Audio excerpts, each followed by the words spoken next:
Puedes dormir en el suelo hasta que aprendas a respetar nuestra privacidad». La voz helada de mi nuera atravesó el teléfono como una bofetada. 71 años de vida, y por primera vez alguien me mandaba a dormir en el piso como a un perro, en mi propia casa. «Entendido», respondí. Una sola palabra, fría, calculada, porque en ese momento algo dentro de mí murió para siempre. 20 minutos después, yo estaba arrastrando un colchón por la sala de mi propia casa, preparando mi nueva habitación, en el piso helado, donde Alicia había decidido que debería pasar la noche, como un castigo, como una lección. Soy Lourdes. Durante 3 años transformé mi casa en el paraíso perfecto para mi hijo Rafael y su esposa. 3 años cocinando sus comidas favoritas, lavando su ropa, limpiando sus desórdenes, sonriendo cuando me trataban como la empleada doméstica invisible. Pero esa noche, mientras acomodaba las sábanas sobre el colchón en el suelo, algo cambió. El sonido de mis rodillas crujiendo al arrodillarme en la cerámica fría me despertó de un sueño de 3 años. Un sueño donde yo creía que el amor y la entrega me ganarían su respeto. Qué estúpida había sido. La casa olía al estofado, que había cocinado durante 4 horas, pensando que cenaríamos juntos como una familia. La mesa del comedor seguía puesta con mis mejores platos, las velas ya derretidas, la comida fría y olvidada. Todo preparado para una cena que nunca sucedió. En cambio, recibí esa llamada. «Abuela Lourdes», me había susurrado Elena, mi vecina, que me quiere como una hermana. «Tienes que escuchar esto». Me pasó su teléfono donde había grabado una conversación que Alicia tuvo con su amiga esa tarde. La voz de mi nuera, riéndose. «Ya no aguanto a esa vieja entrometida. Hoy la voy a poner en su lugar. Le voy a enseñar quién manda en esta casa». Después vino el mensaje directo para mí. Ahora estaba aquí, una mujer de 71 años, preparando mi cama en el piso como si fuera una niña castigada.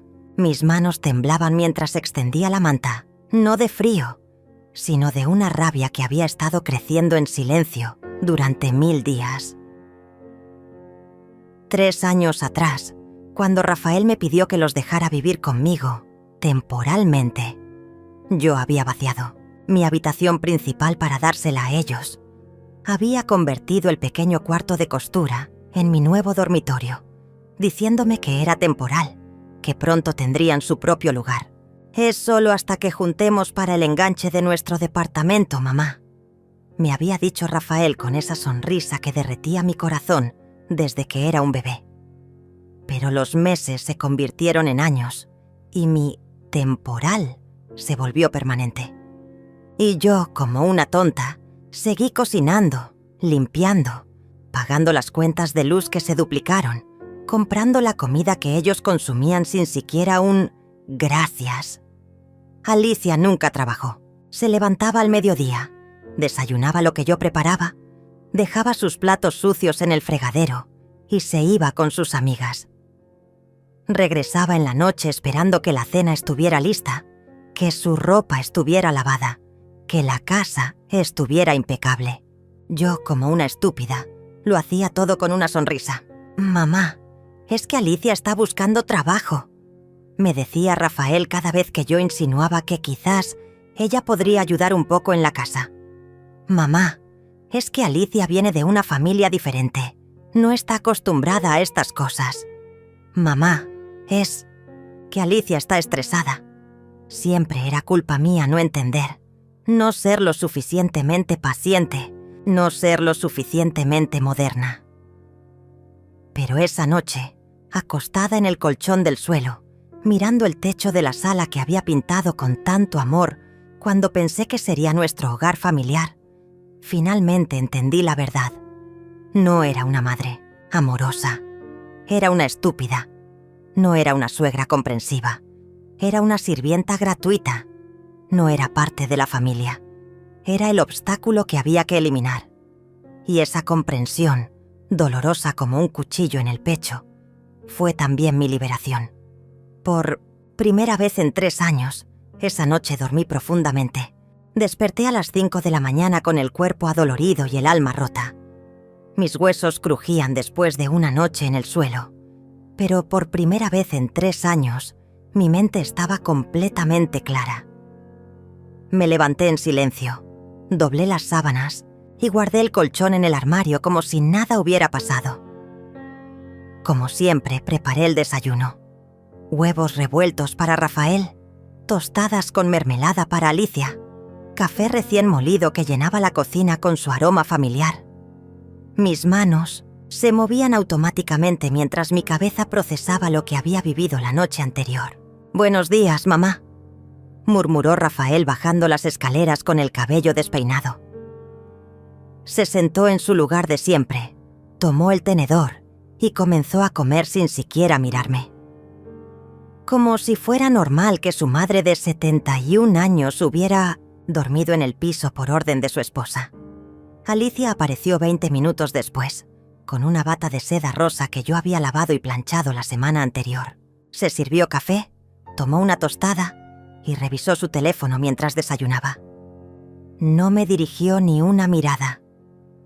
«Rafael, amor, hoy vienen mis amigas a almorzar», anunció sin levantar la vista de la pantalla. «Necesito que tu mamá prepare algo especial, ya sabes, para impresionar». Mi hijo asintió sin pensarlo. «Claro, mi amor. Mamá, ¿podrías hacer ese pollo al horno que tanto les gustó la última vez?» Me quedé parada junto al fregadero, con las manos mojadas por lavar los platos que ellos habían ensuciado, y por primera vez en 3 años, no respondí inmediatamente. El silencio se alargó hasta volverse incómodo. «¿Mamá?», insistió Rafael. «Por supuesto», murmuré finalmente, porque eso era lo que siempre hacía, decir que sí, sonreír, complacer. Pero algo había cambiado. Mientras cortaba las verduras para el almuerzo especial de las amigas de Alicia, mientras sazonaba el pollo con las hierbas que cultivaba en mi pequeño jardín trasero, mientras ponía la mesa con mi vajilla buena, una voz nueva susurraba en mi cabeza. ¿Por qué? ¿Por qué yo tenía que cocinar para impresionar a las amigas de una mujer que me había humillado la noche anterior? ¿Por qué yo tenía que usar mi dinero para comprar ingredientes caros para personas que ni siquiera me saludaban cuando llegaban a mi casa? Las amigas de Alicia llegaron al mediodía. 3 mujeres de 30 años, vestidas con ropa cara, cargando bolsos de marca que costaban más que mi pensión mensual. Entraron a mi casa como si fuera un restaurante, riéndose alto, dejando sus abrigos en cualquier lado para que yo los colgara. «¡Qué delicia huele!», exclamó una de ellas. «Alicia, eres tan afortunada de tener una suegra que cocine así». «Sí, es muy útil», respondió Alicia con una sonrisa que no llegaba a sus ojos. «Aunque a veces se mete demasiado en nuestros asuntos». Se rieron todas, como si yo no estuviera ahí, sirviendo el almuerzo que había preparado durante 3 horas. «¿Y cuándo se van a mudar a su propio lugar?», preguntó otra de las amigas. «Ay, no sé», suspiró Alicia dramáticamente. «Es que aquí estamos tan cómodos. No pagamos renta, no compramos comida, no limpiamos. Es como vivir en un hotel 5 estrellas, con servicio incluido. Más risas, más humillación». Yo seguía sirviendo, sonriendo, siendo invisible. «Además», continuó Alicia bajando la voz, pero no lo suficiente, «Rafael es muy apegado a su mamá. Dice que no podemos dejarla sola, como si fuera nuestra responsabilidad cuidar a una vieja. Una vieja. Eso era lo que pensaba de mí. Una carga. Un estorbo. Una vieja que había que tolerar. Terminé de servir el postre que había preparado esa madrugada. Ese tiramisú que me había llevado 2 horas hacer, y me retiré a la cocina.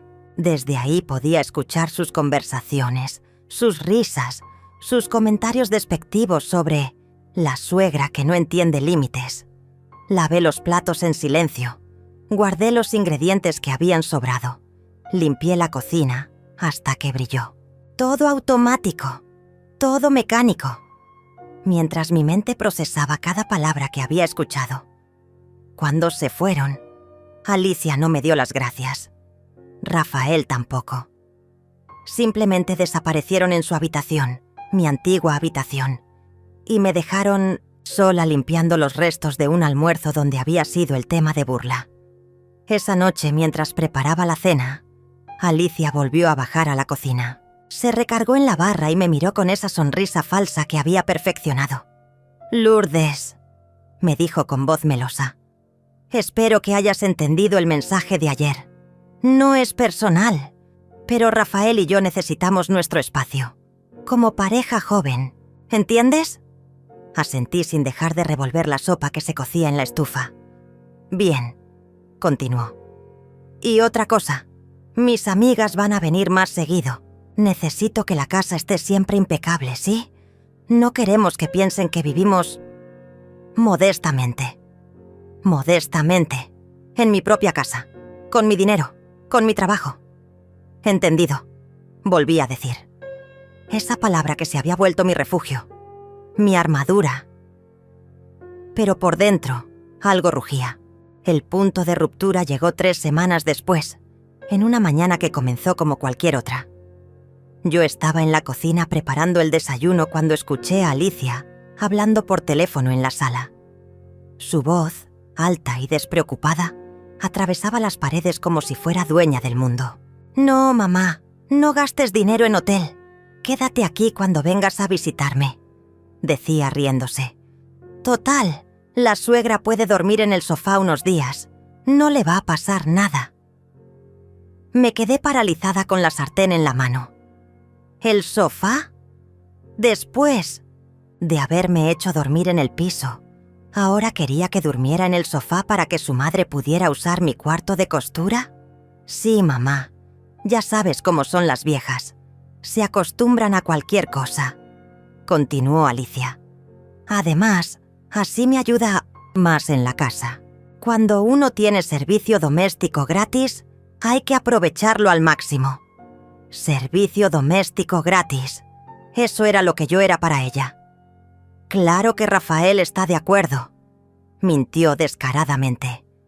Él entiende que mi comodidad es lo primero. Para eso nos casamos, ¿no? Para que él me cuide y me dé todo lo que merezco. Cerré la hornilla con manos temblorosas. 71 años trabajando, criando a mi hijo sola, después de que su padre nos abandonara. Sacrificando mis sueños para que Rafael pudiera estudiar, pudiera crecer, pudiera convertirse en el hombre que ahora estaba tan cegado por una mujer que no veía cómo humillaba a su propia madre. El problema es que la vieja a veces se pone sentimental, siguió diciendo Alicia. Ayer me dijo que extrañaba dormir en su cama, como si fuera mi problema. Yo le dije clarito: «Lourdes, esta es mi casa ahora. Si no te gusta, ya sabes dónde está la puerta». Mentía. Jamás me había dicho eso. Pero el solo hecho de que se lo estuviera inventando a su madre me partió el corazón. ¿Qué si siento culpa? Para nada, mamá. Estas viejas necesitan entender su lugar en el mundo. Ya tuvieron su tiempo. Ahora es el nuestro. Algo dentro de mí explotó. Caminé hacia la sala donde Alicia seguía hablando, recostada cómodamente en mi sofá, con los pies descalzos sobre la mesa de centro que había sido de mi madre. La miré fijamente hasta que sintió mi presencia y levantó la vista. «Mamá, te llamo después», murmuró al teléfono, pero no colgó. Quería que su madre escuchara lo que iba a decirme. «¿Qué necesitas, Lourdes?», me preguntó con esa sonrisa helada que había perfeccionado. «Necesito que recojas tus cosas», dije con una voz que no reconocí como mía, «y que te vayas de mi casa». Alicia parpadeó confundida. «¿Perdón?». «Escuchaste bien. Quiero que tú y Rafael se vayan, hoy». Se incorporó en el sofá, el teléfono aún en su oreja. «No puedes hablar en serio. Esta casa es de Rafael también. Él es tu hijo. Esta casa es mía. Está a mi nombre.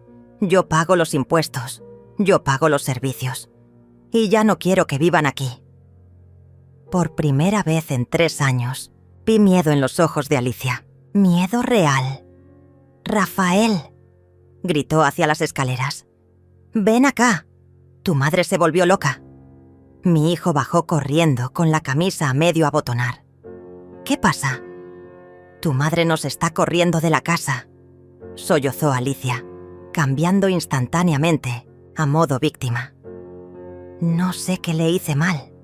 Solo estaba hablando con mi mamá y de repente se puso así. Rafael me miró con esa expresión que conocía tan bien, la misma que ponía cuando era niño y hacía algo malo. Confusión mezclada con culpa. «Mamá, ¿qué está pasando? ¿Por qué estás haciendo esto?» «Pregúntale a tu esposa», respondí sin apartar la mirada de Alicia. «Pregúntale qué me dijo anoche sobre dormir en el sofá. Pregúntale qué les cuenta a sus amigas sobre la vieja inútil que les cocina gratis». «Eso no es cierto», protestó Alicia, pero sus mejillas se pusieron rojas. «Estás mintiendo.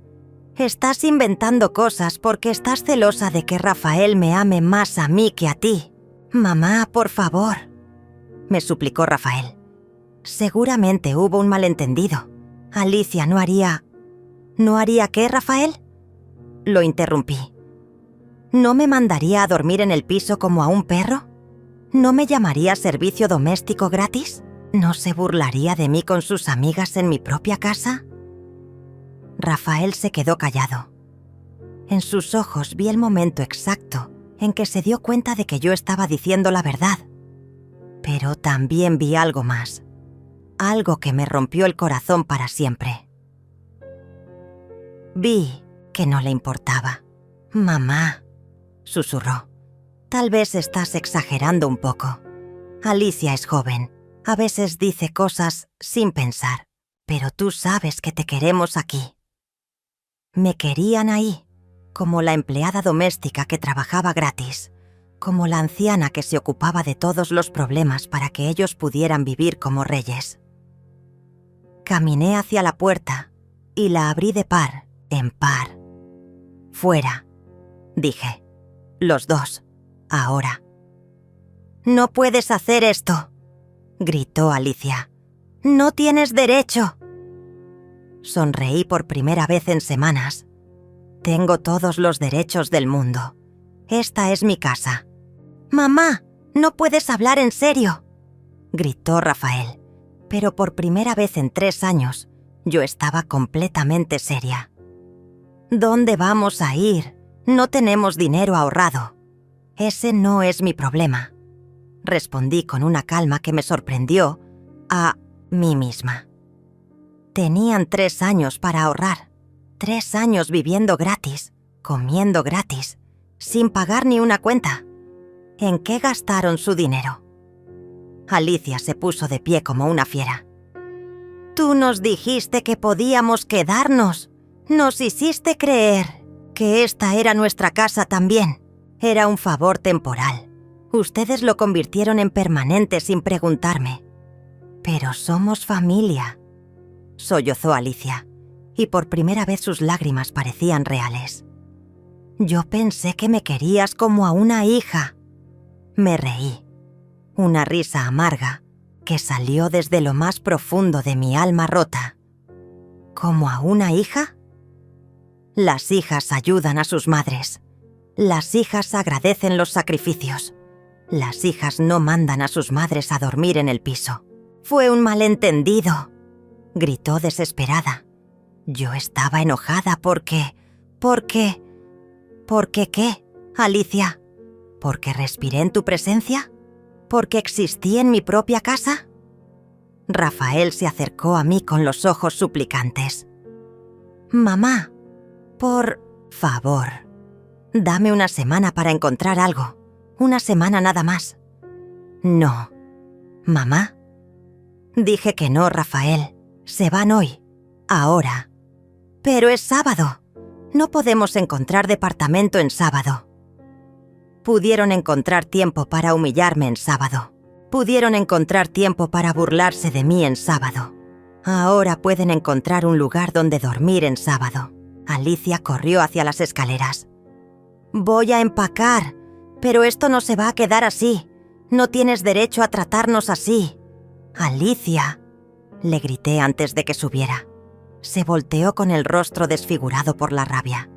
«¿Sabes qué es lo más triste de todo esto?». Me miró sin responder. Que yo realmente quería quererte. Que durante 3 años me levanté cada día esperando que me dieras una oportunidad de ser la suegra que necesitabas. Que guardé dinero para comprarles regalos de aniversario. Que planeé cenas especiales para hacerte sentir bienvenida. Sus ojos se llenaron de lágrimas, pero ya no me importaba.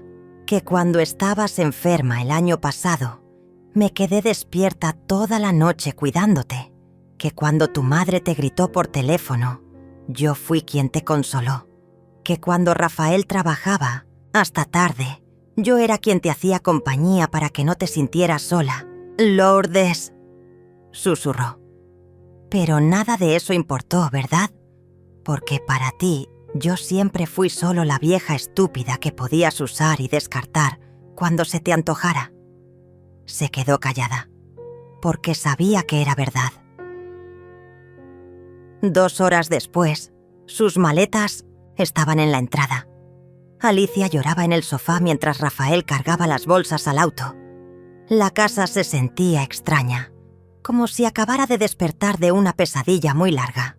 «Mamá», me dijo Rafael cuando subía la última maleta, «esto no está bien. Somos tu familia». La familia no humilla. La familia no desprecia. La familia no usa. Te estás equivocando. Cuando te tranquilices, vas a arrepentirte. Lo miré fijamente. Mi hijo. El bebé que amamanté durante 1 año. El niño al que le leí cuentos todas las noches. El adolescente por el que trabajé dobles turnos para pagar su universidad.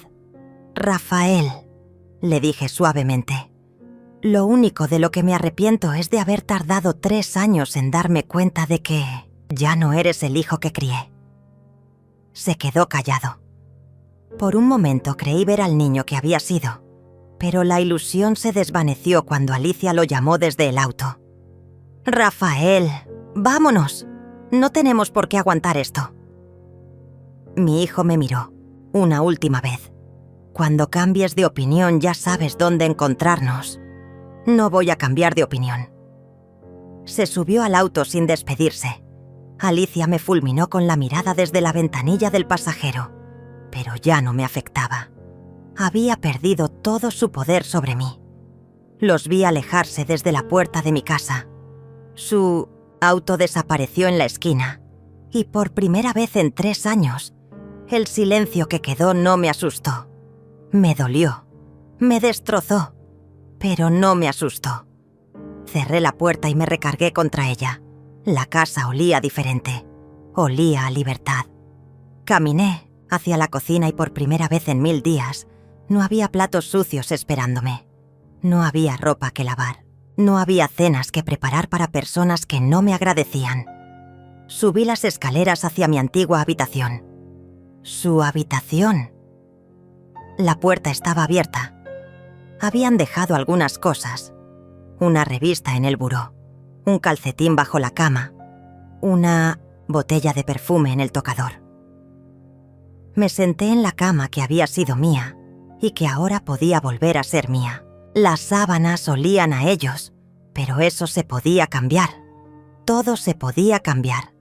Tomé mi teléfono y marqué el número de Elena.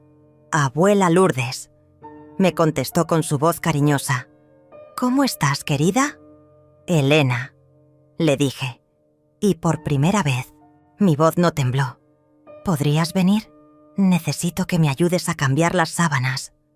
Elena llegó en menos de 20 minutos con una bolsa de pan dulce y esa sonrisa maternal que había sido mi salvavidas durante tantos años difíciles.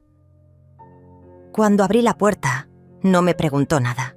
Solo me abrazó fuerte y supe que había tomado la decisión correcta. «Mija», me susurró mientras me apretaba contra su pecho. Ya era hora. Subimos juntas a cambiar las sábanas de mi habitación. Elena trabajaba en silencio, doblando la ropa de cama que olía a Alicia y Rafael, mientras yo abría las ventanas para que entrara aire fresco. Por primera vez en 3 años, el sol de la tarde iluminaba completamente mi cuarto. ¿Sabes qué es lo más extraño?, le dije mientras sacudía las cortinas. No me siento culpable. Elena se detuvo con una almohada en las manos. ¿Por qué habrías de sentirte culpable? Porque soy su madre. Porque se supone que las madres sacrifican todo por sus hijos, sin importar qué. «Ay, Lourdes», suspiró Elena sentándose en la cama desnuda. «¿Quién te dijo esa mentira?»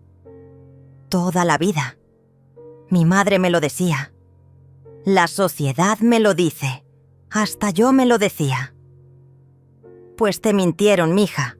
Los hijos crecen para independizarse, no para convertir a sus madres en esclavas». Elena tenía 73 años, 2 más que yo, pero una sabiduría que yo estaba apenas descubriendo. Sus 4 hijos vivían en diferentes ciudades, trabajaban, tenían sus propias familias, y cuando la visitaban era con respeto y cariño, genuino. «Elena», le pregunté mientras ella ponía sábanas limpias en mi cama, «¿crees que soy mala persona?».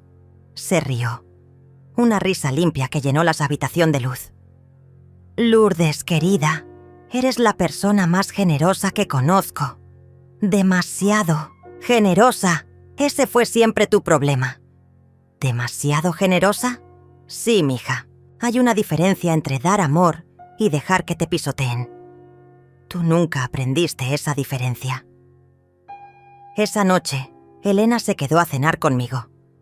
Cocinamos juntas, algo simple y delicioso, y comimos en la mesa de la cocina en lugar del comedor formal. Hablamos de todo, de nuestros hijos, de nuestros errores, de los años que nos quedaban por vivir. «¿Sabes qué vas a hacer ahora?», me preguntó Elena mientras lavábamos los platos. «No tengo idea», confesé. Durante 3 años toda mi vida giró alrededor de ellos. No sé cómo se vive solo para una misma. Pues vas a aprender. Y va a ser la aventura más hermosa de tu vida. ¿Cómo puedes estar tan segura? Elena me secó las manos con un trapo de cocina y me tomó del rostro como si fuera su hija. Porque por primera vez en años, cuando te miro a los ojos, veo a Lourdes, a la verdadera Lourdes, no a la sombra de mujer en la que te habías convertido. Esa noche dormí en mi cama de verdad, entre sábanas que olían a suavizante de flores y en un cuarto donde nadie me había dicho que no pertenecía. Dormí 8 horas seguidas, sin despertar ni una sola vez. A la mañana siguiente, domingo, me levanté sin prisa. No había desayuno que preparar. No había ropa que lavar. No había casa que limpiar para impresionar a las amigas de nadie. Hice café solo para mí, tostadas solo para mí, y me senté en mi terraza a ver amanecer por primera vez en 3 años. El teléfono sonó a las 10 de la mañana. Era Rafael. «Mamá». Su voz sonaba cansada, derrotada. Pasamos la noche en un hotel. Alicia no paró de llorar. ¿Y? Mamá, por favor. Esto es ridículo. Somos una familia. Ustedes son una familia. Le corregí. Yo soy tu madre. Hay una diferencia. No entiendo qué te pasó. ¿Por qué estás siendo tan cruel? Me reí. ¿Cruel, Rafael? ¿Quieres que te diga qué es cruel? Cruel es mandar a tu madre a dormir en el piso. Cruel es llamarla a servicio doméstico gratis. Cruel es burlarse de ella con tus amigos en su propia casa. Silencio del otro lado de la línea. Rafael, continué. Durante 3 años ustedes vivieron gratis en mi casa. Comieron mi comida, usaron mis servicios, durmieron en mi cama y jamás, ni una sola vez, me preguntaron cómo estaba yo. si estaba cansada, si necesitaba ayuda, si era feliz. Mamá, nosotros pensamos que tú... Ustedes no pensaron. Ese fue el problema. ¿Qué quieres que hagamos? ¿Que te pidamos perdón de rodillas? No quiero que hagan nada, Rafael. Ya hicieron suficiente. Pero no puedes cortar la relación así. Soy tu hijo. Ser mi hijo no te daba derecho a faltarme el respeto. Y ser tu madre no me obligabas a aguantarlo. Colgué el teléfono y lo puse en silencio. El resto del domingo fue mágico. Leí un libro que había comprado meses atrás, pero nunca había tenido tiempo de abrir. Regué mis plantas sin prisa. Llamé a mi hermana Beatriz, que vivía en otra ciudad, y hablamos durante 2 horas sin que nadie me interrumpiera para pedirme que preparara algo. «Lourdes», me dijo Beatriz antes de colgar, «suenas diferente. Suenas libre». «Me siento libre», le confesé. Y por primera vez en años, me siento orgullosa de mí misma. Esa noche, cuando me acosté en mi cama, en mi cuarto, en mi casa silenciosa y en paz, supe que había hecho lo correcto. Por fin había vuelto a casa, a mi propia vida. El lunes por la mañana llegaron los primeros ataques. No físicos, sino algo mucho peor. El chantaje emocional disfrazado de preocupación familiar. Mi teléfono sonó a las 7 de la mañana. Era la madre de Alicia, una mujer que jamás me había dirigido la palabra en 3 años, pero que ahora se presentaba como la voz de la razón. «Lourdes, soy Beatriz, la mamá de Alicia», dijo con voz melosa. «Estoy muy preocupada por esta situación». «¿Qué situación?», pregunté, aunque sabía perfectamente de qué hablaba. «Mija, los niños me contaron lo que pasó. Mira, yo sé que a veces las nueras podemos ser complicadas, pero correr a tu propio hijo de la casa es algo muy serio». No corrí a mi hijo. Les pedí que se fueran de mi casa después de 3 años de abuso. ¿Abuso?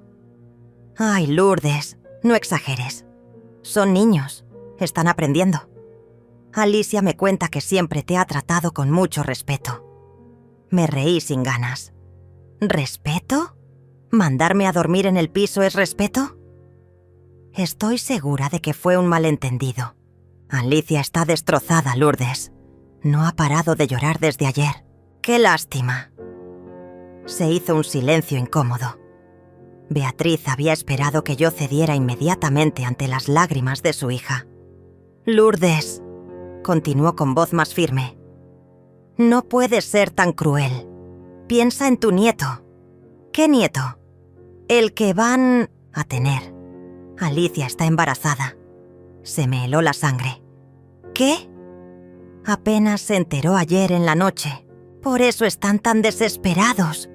No pueden andar de hotel en hotel con un bebé en camino. Colgué el teléfono con manos temblorosas. ¿Embarazada? ¿Alicia estaba embarazada y me lo decían ahora, justo cuando los había echado de casa? El teléfono volvió a sonar. Esta vez era Rafael. «Mamá, necesito hablar contigo. Tu suegra ya me llamó. ¿Te dijo lo del bebé?» «Sí». «Mamá, por favor, todo cambia ahora. Vas a ser abuela. No puedes negar a tu nieto el derecho de conocerte». ¿Está realmente embarazada o es otra manipulación? Por supuesto que está embarazada. ¿Cómo puedes preguntarme eso? Porque en 3 años han mentido sobre todo lo demás. Mamá, si no nos dejas regresar, mi hijo va a crecer pensando que su abuela no lo quiso. El golpe fue certero. Había encontrado mi punto débil y lo sabía. «Ven a la casa», le dije finalmente. «Pero solo tú. Quiero hablar contigo a solas». Rafael llegó 1 hora después, con ojeras y ropa arrugada. Se sentó en la sala como un extraño, con las manos entrelazadas y la mirada baja. «Muéstrame la prueba de embarazo», le dije sin preámbulos. ¿Perdón? Si Alicia está embarazada, debe tener una prueba médica. Muéstramela.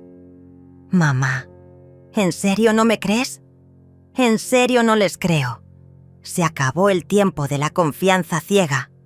Rafael sacó su teléfono y me mostró una foto. Era una prueba de embarazo casera con 2 líneas rosadas, pero algo se veía extraño. ¿Cuándo se hizo esta prueba? Ayer en la noche. ¿Dónde? En el hotel. ¿Y dónde compraron la prueba? Los domingos las farmacias cierran temprano. Rafael se puso nervioso. Nosotros la teníamos guardada. ¿Guardada? Sí, porque llevamos meses intentando embarazarnos. Mentira. ¿Qué?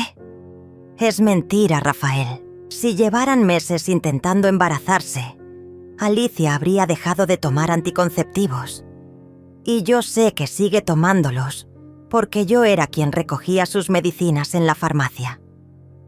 Mi hijo se quedó callado, atrapado en su propia mentira. Además, continué, esa foto está editada. Se ve el filtro que usaron para hacer más intensas las líneas. Mamá, dime la verdad, Rafael. ¿Está embarazada o no? Bajó la cabeza como cuando tenía 10 años y lo atrapaba haciendo travesuras. No está embarazada. ¿Y de quién fue la idea? ¿Tuya o de ella? De Alicia. Pero mamá, estábamos desesperados. No tenemos a dónde ir. Tenían trabajo. Tenían sueldo. Tenían 3 años para ahorrar. Pero pensamos que yo era tan estúpida que les iba a regalar mi casa para siempre. Rafael se puso de pie. No es tu casa, es la casa familiar. Papá también la pagó. Tu padre se fue cuando tenías 5 años. Yo pagué esta casa sola, trabajando 2 empleos mientras criaba a un niño que ahora me miente en la cara. Mamá, por favor, una semana más. Solo necesitamos una semana para encontrar algo. No. ¿Por qué no? Porque no confío en ustedes. Porque una semana se convertiría en un mes en un año, y un año en que vuelva a ser su empleada doméstica. No, eres nuestra empleada, ¿no? Entonces, ¿qué soy, Rafael? ¿Su huésped en mi propia casa? ¿Su inquilina que paga por vivir aquí?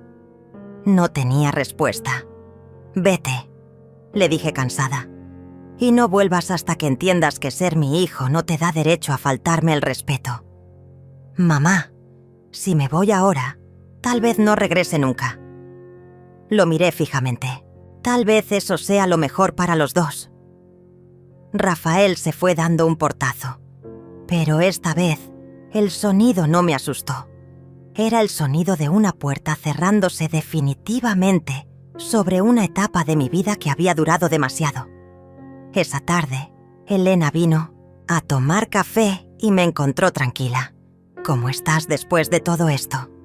Libre, le dije. Finalmente libre. Durante las siguientes 2 semanas, la casa se llenó de un silencio que al principio me aterrorizaba, pero que poco a poco se convirtió en la sinfonía más hermosa que había escuchado en años. Por primera vez desde que Rafael se casó, podía caminar descalza por mi propia casa, dejar una taza de té a medio terminar sin que alguien me regañara, dormir hasta tarde los domingos sin que nadie esperara el desayuno listo. Pero Rafael y Alicia no se habían dado por vencidos. Sus ataques llegaban de formas que jamás imaginé. Un martes por la mañana, mientras regaba mis plantas en el jardín, llegó una patrulla de policía. 2 oficiales uniformados tocaron mi puerta con expresión seria. ¿Señora Lourdes Méndez?, preguntó el más joven. Sí, soy yo. Recibimos una denuncia de abandono de persona vulnerable. Su hijo Rafael Méndez reportó que usted está viviendo sola, que tiene problemas de memoria y que puede representar un peligro para sí misma. Me quedé con la boca abierta. ¿Perdón? También mencionó que los echó de casa en un episodio de confusión mental y que están preocupados por su bienestar. La furia que sentí en ese momento fue diferente a todo lo que había experimentado antes. No era la rabia ciega de cuando me humillaban. Era una indignación fría, calculada. «Little, oficiales», les dije con la voz más serena que pude reunir. «¿Les puedo ofrecer un café mientras les explico la situación real?» Los invité a pasar. Les serví café en mi mejor porcelana. Les mostré mis plantas perfectamente cuidadas. Les enseñé mi casa impecable. Les dejé revisar mis medicinas organizadas por día y hora. ¿Les parece que una persona con problemas de memoria podría mantener todo esto en orden?, les pregunté. El oficial más veterano sonrió. «Señora, es evidente que usted está perfectamente bien. Esto pasa más seguido de lo que se imagina. Hijos que usan a las autoridades para presionar a sus padres. ¿Qué puedo hacer al respecto? Nosotros vamos a reportar que la denuncia es falsa, y si lo vuelven a hacer, pueden enfrentar cargos por uso indebido de recursos policiales». Después de que se fueron, llamé a Elena. Necesitaba contarle a alguien lo que había pasado antes de que mi cabeza explotara. «Ay, mija», suspiró Elena después de escuchar toda la historia. «Ya llegaron al fondo del barril. Cuando usan a la policía, es porque ya se les acabaron las ideas. ¿Tú crees que van a parar? No, van a empeorar. Pero tú tienes que mantenerte firme». Elena tenía razón. Al día siguiente llegó una trabajadora social. Esta vez la denuncia era que yo estaba deprimida y en riesgo de suicidio, porque había echado a mi familia por un brote psicótico. La trabajadora social, una mujer mayor llamada Patricia, fue más fácil de convencer que los policías.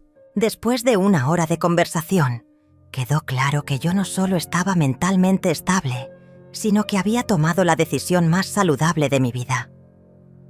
«Señora Lourdes», me dijo antes de irse, «he visto muchos casos como este. Hijos adultos que no pueden aceptar que sus padres tengan límites. Su hijo necesita terapia, no usted. Pero lo peor aún estaba por venir». El viernes por la tarde, Elena llegó corriendo a mi casa con el periódico local en las manos. «Lourdes, necesitas ver esto». Era un artículo en la sección de cartas al editor, firmado por Rafael Méndez, hijo preocupado. El título me heló la sangre. «Cuando el Alzheimer separa a las familias». En el artículo, Rafael describía a una madre que había comenzado a mostrar signos de demencia, que se había vuelto agresiva y paranoica, y que había echado a su hijo y nuera de casa en un episodio de confusión mental. Pedía comprensión de la comunidad para las familias que luchan contra esta terrible enfermedad. «Me está diagnosticando con Alzheimer públicamente», grité después de leer la carta completa. «Está diciéndole a todo el pueblo que estoy loca». Elena me abrazó mientras yo temblaba de indignación. «Mija, esto es defamación. Puedes demandarlo». Esa misma tarde llamé a Víctor Herrera, un abogado que había conocido años atrás cuando trabajé como secretaria en un bufete. Víctor ahora tenía su propio despacho y una reputación impecable. «Lourdes», me dijo después de escuchar toda la historia, «tienes un caso sólido por difamación, pero también tienes algo más». «¿Qué cosa?» «Acoso. Las llamadas falsas a la policía, la trabajadora social, ahora esta carta al periódico. Es un patrón claro de hostigamiento. ¿Qué puedo hacer? Podemos solicitar una orden de restricción y podemos demandar tanto por difamación como por daño moral. ¿Cuánto cuesta?» Víctor sonrió. «Para ti, nada. Considéralo un favor por los viejos tiempos. Además, cuando ganemos, ellos van a pagar todos los gastos legales. Esa noche, por primera vez en semanas, dormí tranquila. Ya no estaba sola en esta batalla. Tenía aliados, tenía derechos y tenía las herramientas para defenderme. Rafael había cometido un error fatal.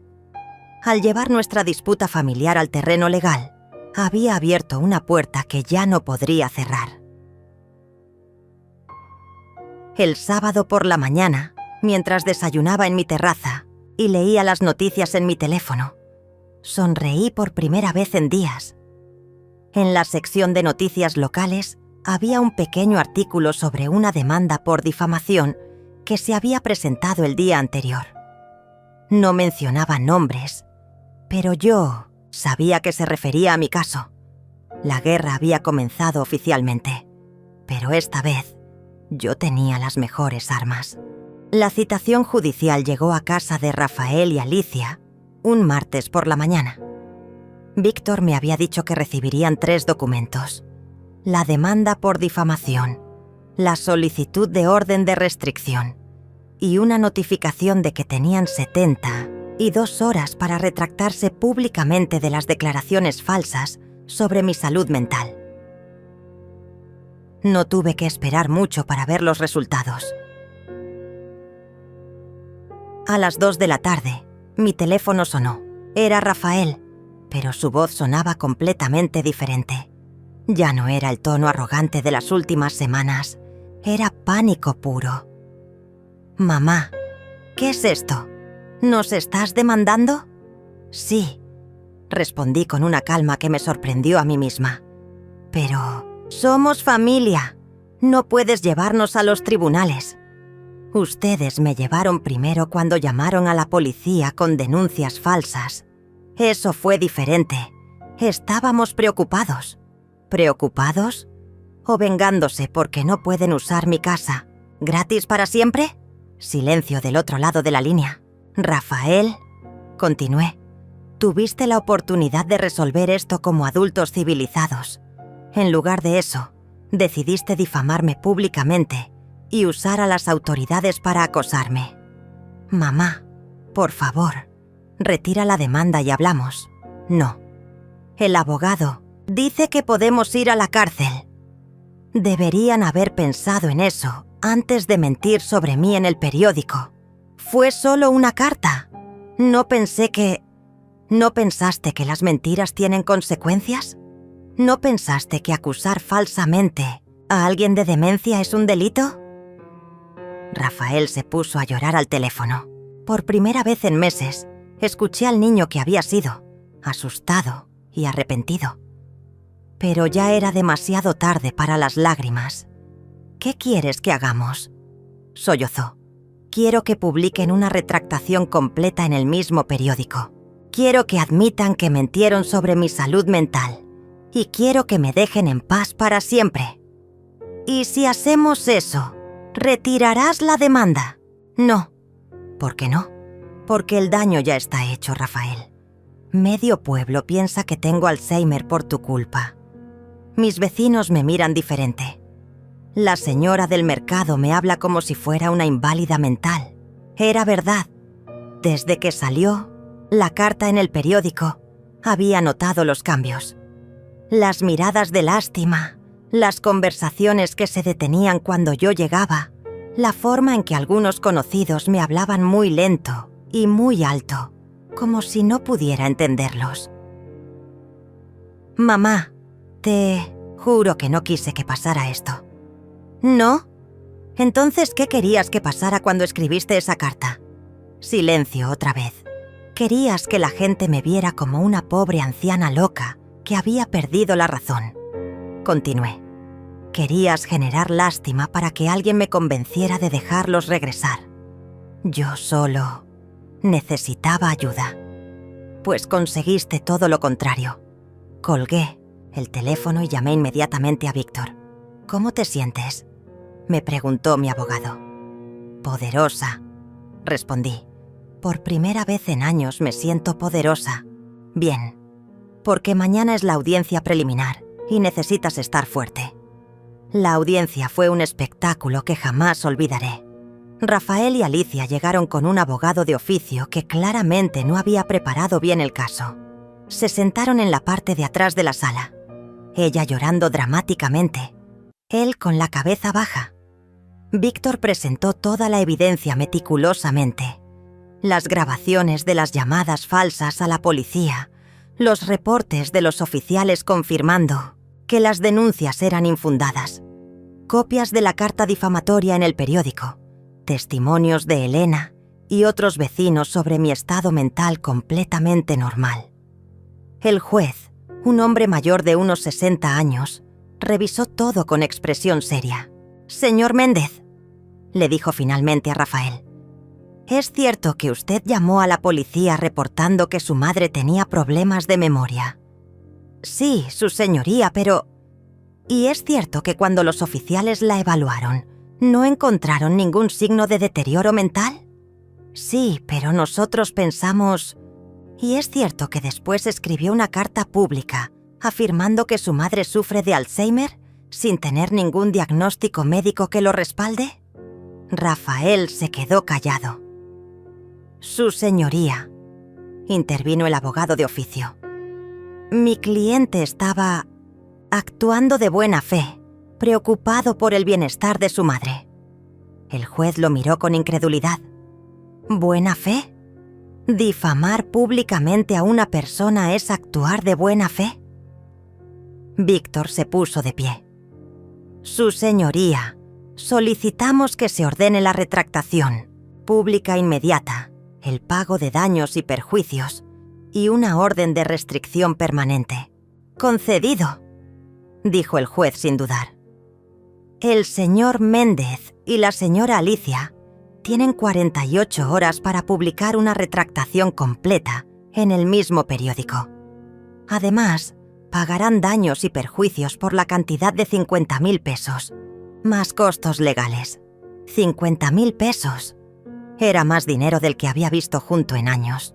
Y, señor Méndez», continuó el juez con voz severa, «queda usted prohibido de acercarse a su madre, contactarla directa o indirectamente, o hacer cualquier declaración pública sobre ella. Si viola esta orden, enfrentará cargos criminales».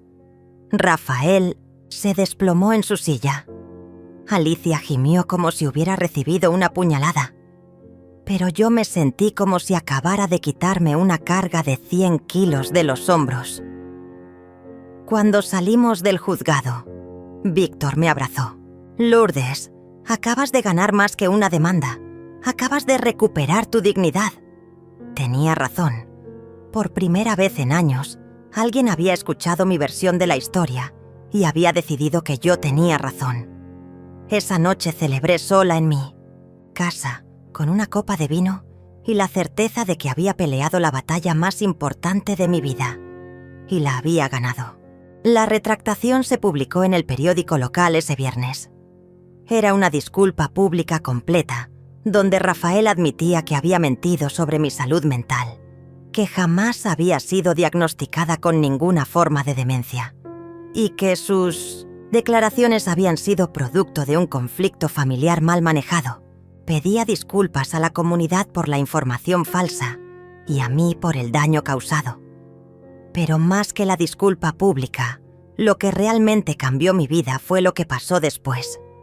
Elena llegó esa tarde con una sonrisa misteriosa y un sobre en las manos. «Lourdes, querida, esto llegó para ti». Era una carta de la administración de un complejo de apartamentos para adultos mayores en la zona más bonita de la ciudad.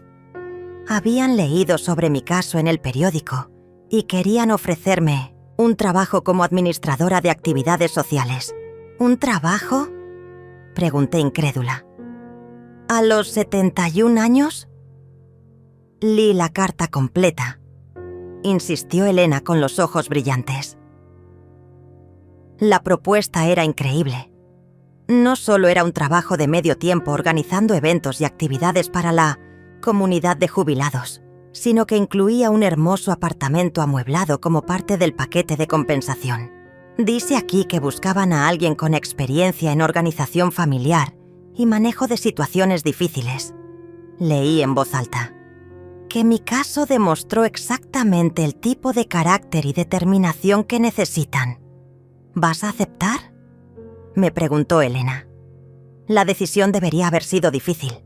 Significaba vender la casa donde había vivido durante 30 años, donde había criado a Rafael, donde guardaba todos mis recuerdos. Pero cuando pensé en eso, me di cuenta de que la casa ya no guardaba recuerdos felices. Los últimos 3 años habían contaminado cada rincón con humillaciones y dolor. Sí, dije sin dudar. Voy a aceptar. El proceso de mudanza fue liberador de una manera que jamás imaginé. Cada caja que empacaba era un peso menos en mi corazón. Doné la mayoría de los muebles. Me quedé solo con las cosas que realmente me importaban. Las fotos de cuando Rafael era niño, los libros que me habían acompañado durante años, la vajilla de mi madre. Cuando llegaron los compradores a ver la casa, una pareja joven con un bebé, supe que había tomado la decisión correcta. Ellos veían el lugar con la misma ilusión que yo había tenido 30 años atrás. La casa necesitaba una familia que la llenara de amor, no de resentimiento. Mi nuevo apartamento era pequeño pero perfecto. 2 habitaciones, una terraza con vista al parque, cocina moderna. Y lo mejor de todo, era completamente mío. Nadie podía mandarme a dormir en el piso de mi propia casa nunca más. El trabajo resultó ser una bendición que no sabía que necesitaba. Organizar fiestas de cumpleaños, noches de baile, clubes de lectura, excursiones grupales. Por primera vez en décadas, mi energía estaba enfocada en hacer felices a personas que me apreciaban de verdad. «Señora Lourdes», me decía don Antonio, un viudo de 80 años que se había convertido en mi amigo más cercano. «Usted tiene un don para hacer que todos nos sintamos en familia». Familia. Esa palabra ya no me dolía como antes. Había aprendido que la familia no siempre son los que comparten tu sangre. A veces es la gente que elige quedarse en tu vida porque valora quién eres. Elena venía a visitarme todos los domingos. Cocinábamos juntas, íbamos al mercado, nos reíamos de telenovelas absurdas. Era la hermana que nunca tuve y la compañía que siempre había necesitado. 6 meses después de la mudanza, recibí una llamada inesperada. Era Rafael. Mamá. Su voz sonaba diferente, más madura, más cansada. ¿Podemos hablar? ¿No viola eso la orden de restricción? La levanté legalmente. Necesitaba hablar contigo. Accedí a verlo en un café neutral, a media hora de mi nuevo hogar. Cuando llegó casi no lo reconocí. Se veía demacrado, con ojeras profundas y ropa arrugada. Alicia no estaba con él. «¿Dónde está tu esposa?», pregunté. «Se fue», murmuró. «Se fue con otro cuando se dio cuenta de que no teníamos dinero para mantenerla». «¿El dinero de la demanda?». «Se lo gastó en una semana. Ropa, salón de belleza, cenas caras. Cuando se acabó y tuvo que buscar trabajo real, decidió que yo no era suficiente para ella». No sentí satisfacción al escuchar esto. Solo una tristeza profunda por el tiempo perdido. «¿Qué quieres, Rafael?». «Perdón», susurró con los ojos llenos de lágrimas. «Quiero pedirte perdón. Tienes razón en todo. Fui un hijo horrible. Te traté como si fueras mi empleada en lugar de mi madre. ¿Y? Y quiero una oportunidad de reparar el daño. No para que me mantengas o me ayudes económicamente. Solo para recuperar a mi mamá». Lo miré durante un largo momento. Era mi hijo, mi único hijo, pero también era el hombre que me había humillado durante años. «Rafael», le dije finalmente, «el perdón no borra las consecuencias. Puedo perdonarte por ser un mal hijo, pero eso no significa que volveré a ser la madre que era antes». «Lo entiendo». «No, no lo entiendes. La madre que era antes permitía que la pisotearan. La mujer que soy ahora no». Nos quedamos en silencio. «Si quieres intentar reconstruir una relación conmigo», continué, «va a ser en mis términos. Nos vemos cuando yo quiera, donde yo quiera, y la primera vez que sientas que puedes faltarme el respeto, Se acabó para siempre. Acepto, dijo inmediatamente. Empezamos desde cero. Tú no eres mi bebé que necesita que lo cuide. Yo no soy tu sirvienta que existe para complacerte. Somos dos adultos que intentan conocerse otra vez. ¿Hay esperanza?, preguntó con voz quebrada. Sonreí por primera vez en nuestra conversación. Siempre hay esperanza, Rafael, pero ahora depende de ti merecerla. 6 meses después, Rafael y yo hemos construido una relación nueva. No es la relación madre-hijo clásica que teníamos antes. Es algo mejor. Una amistad entre adultos que se respetan mutuamente. Él trabaja en 2 empleos para pagarse un departamento pequeño. Viene a visitarme una vez a la semana. Y por primera vez en su vida, me pregunta cómo estoy yo, antes de contarme sus problemas. Hoy, sentada en mi terraza viendo el atardecer, sé que tomé las decisiones correctas. Recuperé mi dignidad, mi independencia y mi derecho a ser feliz. A los 71 años, finalmente aprendí la lección más importante de mi vida. El amor verdadero nunca requiere que te anules como persona, y esa lección me liberó para siempre.